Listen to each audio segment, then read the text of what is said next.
was started in 2004 by a group of women who were all working within environmental and agricultural organizations, NGOs around the world. All of us got together and said we face the same problem, which is working within the institutions that were trying to do something on gender or claim to do something on gender equality and mainstreaming, but in actual fact we're doing almost nothing. So we as senior women staff of those organizations were ourselves feeling quite frustrated that we were not able to use our own institutional positions to bring any degree of attention to gender within these institutions or to bring new resources to women's groups working at the local level. So we decided that what made sense would be to have an organization that was women-led, that focused entirely only on those issues, and to build a network around that. And I think, not too surprisingly, but within the first 3 months of initiating WOCAN, we opened it up for membership applications, and we were flooded.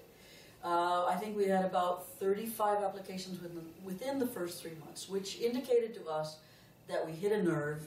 We hit a need that was deeply felt by women professionals in these fields that until that time did not have any sort of collective output of, or organization that suited it.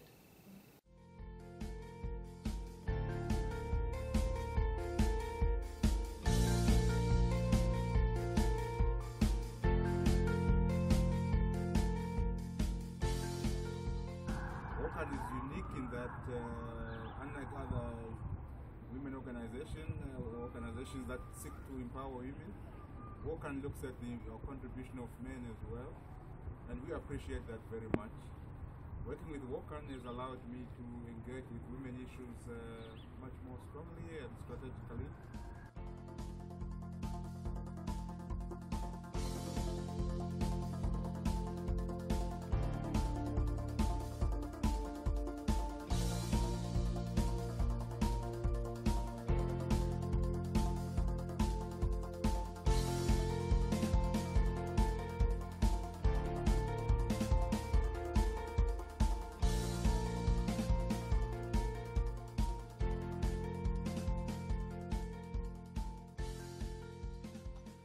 Well, I think the way WOCAN has done that successfully is through its training and leadership and development programs. It has enabled other organizations to strengthen their capacity to focus on gender issues, to be able to deal more effectively with issues that impact on the ground for their constituency. And I think that is one of the major ways that the organization has contributed to organizational change, organizational development, enabled other institutions and other women to grow in the process.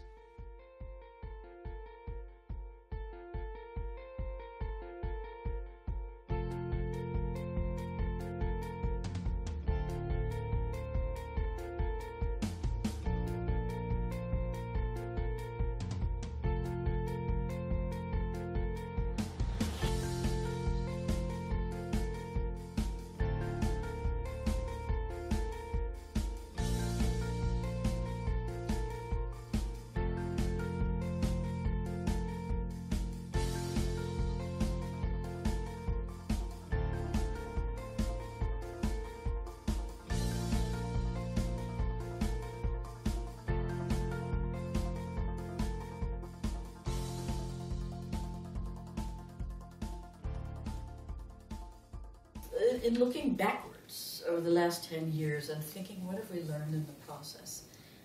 The major fact that emerges is that this approach of gender mainstreaming is a very difficult one to be successful.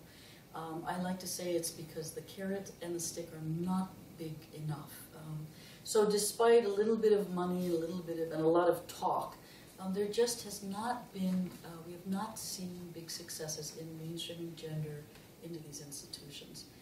This is for a lot of reasons, but I think it forces us as WOCAN to step back and say, right, if that theory of change, of building leadership within the staff of these organizations so that they become champions and they drive institutional change, if that's not had the impact that we desired and expected, then what?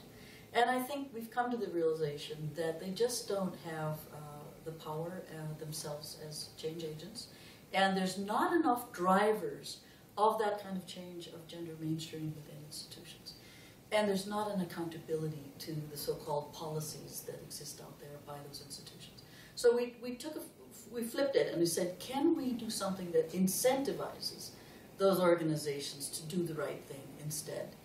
And so we developed, the W+ standard in order to do that. And I think really also in the process, we are also shifting WOCAN's focus to that of building the empowerment, strengthening the empowerment of women at the grassroots level. We're convinced, after all these years, that it's those small or not so small women's collectives and groups that exist across Africa and Asia that are usually under the radar. They are not often known to or the attention of donor programs.